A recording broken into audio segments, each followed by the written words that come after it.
කොහොමද ඉතින්? අපි දෙන්නත් එක්ක මේ චුට්ටක් මේ එළියට ආවා. ඉතින් ඔයගලන්ට පේන්නේ මේ අපේ ඇපාර්ට්මන්ට් එක පල්ලෙහා තියෙන වටපිටාව තමයි මේ පේන්නේ. ඉතින් අපේ ඇපාර්ට්මන්ට් එක පල්ලෙහා මෙන්න මේ වගේ තැනක් තියෙනවා. අපි දෙන්නත් එක්ක මේ එතනට වෙලා පොඩ්ඩක් ඉඳලා ඊට පස්සේ පොඩ්ඩක් ඇවිදින්න යන්න කියලා තමයි හිතුවේ. අපිට පොඩි එහෙම බඩු වගේකුත් ගන්න තියෙනවා. ඉතින් හැම ඇපාර්ට්මන්ට් එකකම මේ වගේ පොඩි ළමයින්ට සෙල්ලම් කරන්න ඒරියා එකක් වගේම මේ වගේ නිදහසේ ඉන්නත් එයාලා හදලා තියෙනවා. අද හොඳ කාලගුණයක් තියෙනවා. හැබැයි අවුව නම් නැහැ මේ වෙනකොට. ඒ නිසා පොඩි සීතලක් තියෙනවා. ඉතින් අපි දෙන්න එළියට බහින නිසා කෝකටත් ජැකට් දෙකක් ගත්තා අපි. මොකද දැන් ඉතින් මේ යන්නේ සමයකේ අන්තිම සතිය කිව්වොත් හරි. ෆින්ලන්තයේ ඉතින් ඇපාර්ට්මන්ට් කියන්නේ සිටි එකක් ඇතුලේ තිබ්බත් හරිම සංසුන් තැනක්. ඉතින් බිල්ඩින් වටේටම ලොකු ගස් කොළන් ඒ වගේම ස්වභාවික පරිසරයත් රැකෙන විදිහට තමයි මෙහි මේ විදිහට ඇපාර්ට්මන්ට් උනත් හදන්නේ.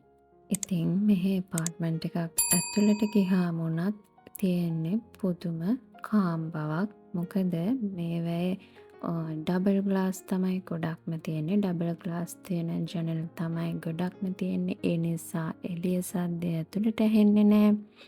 ඒ වගේම සීත කාලෙට උනත් ඒ සීතල ඇපාර්ට්මන්ට් එක ඇතුළට එන එක අවම වෙනවා.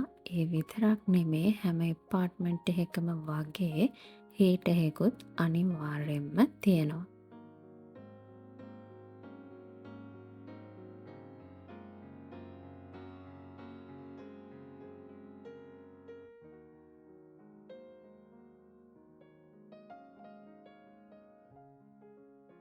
ඉතින් මේ අපේ ඇපාර්ට්මන්ට් එක ළඟම තියෙනවා ග්‍රවුන්ඩ් එකක්.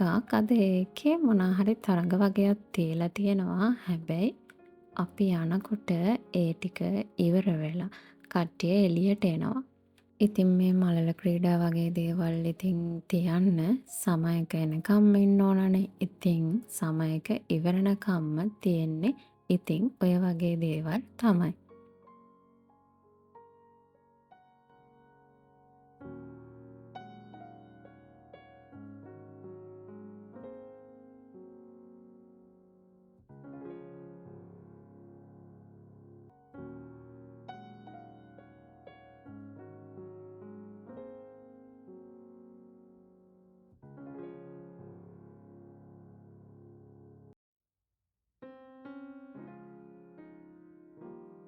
දැන් ඉතින් මේ වගේ ලස්සනට තියෙන මේ කොළ පාට ගස් ටික ටිකෙන් ටික වෙනස් වෙන්න පටන් ගනී ඉස්සරහට.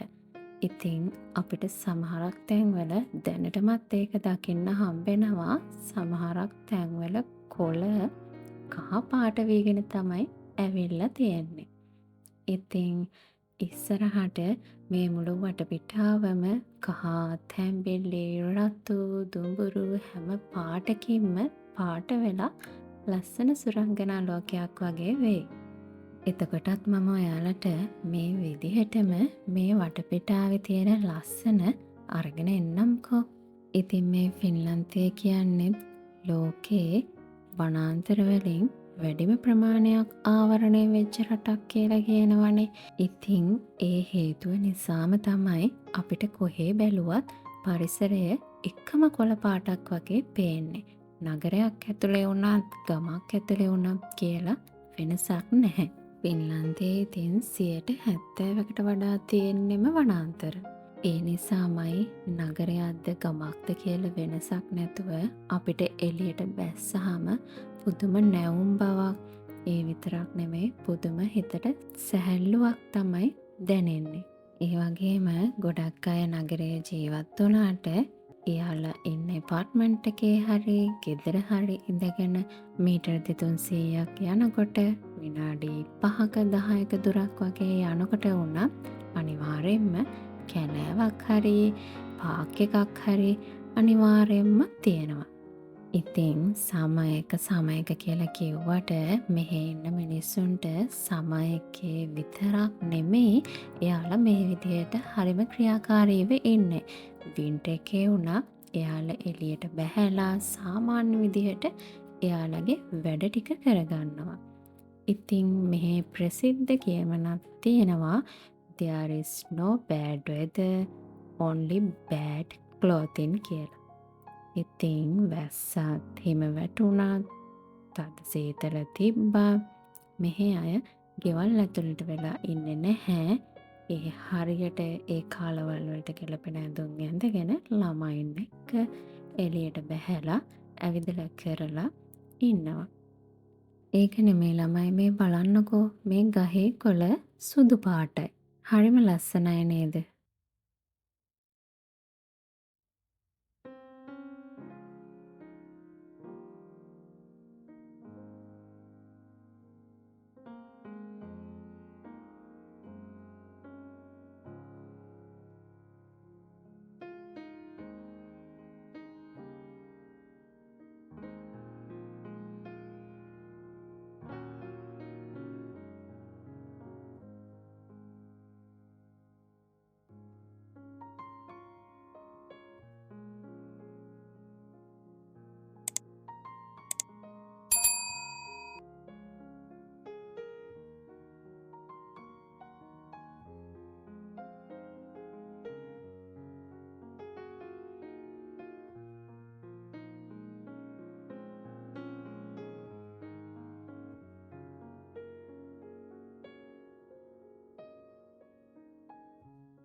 අපි ඉතින් ඔන්න ඇවිදලා ආව දැන් අපිට ඕන කරන බඩු ටික ගන්න. මම නම් ජැකට් එක දාගත්ත ළමයි මොකද දැන් සීතලක් තියෙනවා.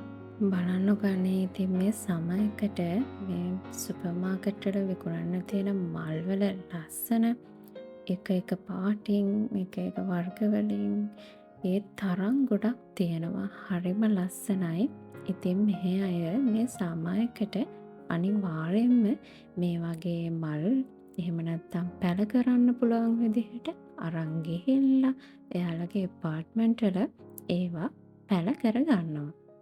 ඉතින් ගොඩක් මෙයාලගේ ඇපාර්ට්මන්ට් වල බැල්කනි වල එහෙම නැත්නම් ජනේලේ පඩිපෙළවල් වල ලස්සනට මේ වගේ මල් පැල කරලා එහෙම නැත්නම් මල් පෝච්චි තියලා හරිම ලස්සනට සරසනවා.